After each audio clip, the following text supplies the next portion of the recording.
Hello मेरे भारतीय साथियों, स्वागत है आपका फ्रंट न्यूज़ 24 में। तो दोस्तों, आज जो खबरें आ रही हैं वो भारत से रिलेटेड है, जिसमें से एक खबर भारत के लिए और दोनों खबर भारत के लिए अच्छी है।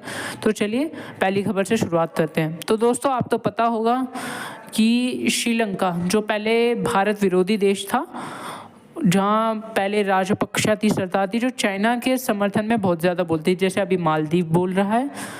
पहले वहाँ की सरकार बहुत चाइना के समर्थन में बोलती थी, पर एकदम से जब श्रीलंका एकदम से बर्बादी के कगार पे आया, जब उसका श्रीलंका एकदम कंगाल हो गया और उसके फॉरेन रिजर्व में कोई भी पैसा नहीं बचा, मतलब इतना ज़्यादा फॉरेन रिजर्व नहीं बचा जिससे वो तेल खरीद सकते या अपनी ज़रूरतें सामान खरीद सकते, जैसे तेल, दूध, ये सब खरीदने के लिए भी श्रीलंका के पास पैसा नहीं बचा। और चाइना उसे जब पैसा नहीं दे रहा था, जब वहाँ के लोगों ने प्रदर्शन दिया तो वहाँ की सरकार के जो नेता थे वो उसे छोड़ते भाग गए।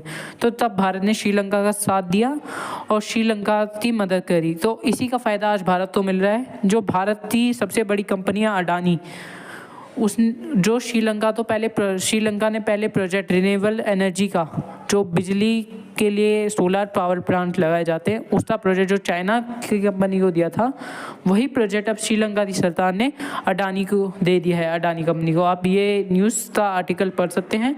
जो श्रीलंका की सरकार है, उन्होंने अडानी पावर को अपना सोलर पावर प्लांट लगाने का जो अपना सोलर पावर प्लांट लगाने का प्रोजेक्ट है वो अडानी जी को दे दिया है। और ये भारत के लिए बहुत बढ़िया बात है दोस्तों, क्योंकि भारतीय कंपनी अगर विदेशों के बाहर धीरे धीरे सोलर पावर प्लांट लगाएगी तो उनकी भी तरक्की होगी और भारतीय लोगों को रोज़गार इनडायरेक्टली विदेशों में ये कंपनियां ही देगी।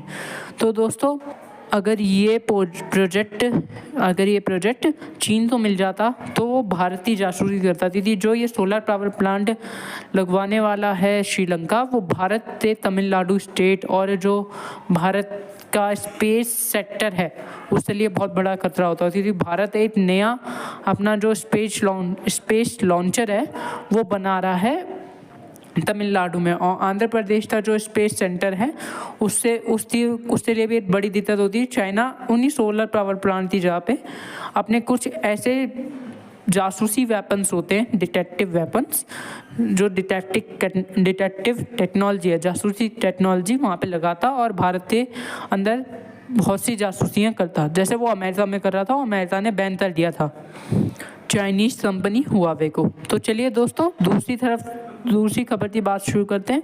दूसरी खबर पर चलते हैं। तो दोस्तों, आप तो पता होगा जब रूस यूक्रेन युद्ध हुआ था तो भारत तो डिस्काउंट पे रूस अपना तेल बेच रहा था, कच्चा तेल जिसे क्रूड ऑयल बोलते हैं, वो रूस भारत तो बेच रहा था। और उसी टाइम रूस भारतीय रुपए में भारत जो है इसकी पेमेंट भारतीय रुपए में बीच में कर रहा था, बट रूस ने बीच में बोल दिया था कि वो भारतीय रुपए नहीं लेना चाहता।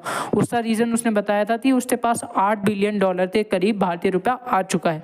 पर दोस्तों, उसी रूस ने कहा है कि वो भारतीय रुपए में पेमेंट लेने के लिए तैयार है, और ये भारत के लिए बहुत अच्छी खबर है, क्योंकि दोस्तों उस टाइम जो रूस था उसने कहा था कि हम भारतीय रुपए में पेमेंट नहीं लेना चाहते, आप हमें युआन में देंगे तो हम उसे एक्सेप्ट कर लेंगे। बट वही रूस आप भारत से बोल रहे थे आप भारतीय रुपए में पेमेंट कर दीजिए भारत हमें क्रूड ऑयल की, हमें कोई दिक्कत नहीं। और इसका रीज़न दोस्तों ये है कि रूस ने जो भारतीय सामान, जो भारत से वो चीज़ें खरीद रहे हैं, उसमें भारतीय रुपए को यूज़ किया और भारत में सही रूस की कंपनियों ने भारत में इन्वेस्ट किया और भारतीय स्टार्टअप में इन्वेस्ट किया, जिससे भारत का ही फायदा हो रहा है। और रूस अब धीरे धीरे भारतीय रुपए तो यूज़ करना सीख रहे थे, उसे कहाँ कैसे भारतीय रुपए को यूज़ करना है। और ये देख लीजिए आप दोस्तों, रूस ने भारत से कहा है कि आप भारतीय रुपए में पेमेंट कर सकते हैं। आप ये आर्टिकल पढ़ लीजिए दोस्तों। और ये भारत के लिए बहुत अच्छी खबर है दोस्तों। अगर रूस जैसी कंट्री जिससे हम क्रूड ऑयल की डील कर रहे हैं और वो हमसे क्रूड ऑयल के लिए रुपए ले रहा है, तो रुपए की मांग धीरे धीरे बढ़ेगी। जैसे अभी एक और खबर आई थी ईरान ने बोला है कि वो भी भारतीय रुपए एक्सेप्ट कर लेगा अगर हम उससे क्रूड ऑयल लेंगे तो दोस्तों, कैसी लगी आपको खबर कमेंट करके ज़रूर बताएं और प्लीज़ वीडियो को लाइक करें और चैनल को सब्सक्राइब करें। जय हिंद।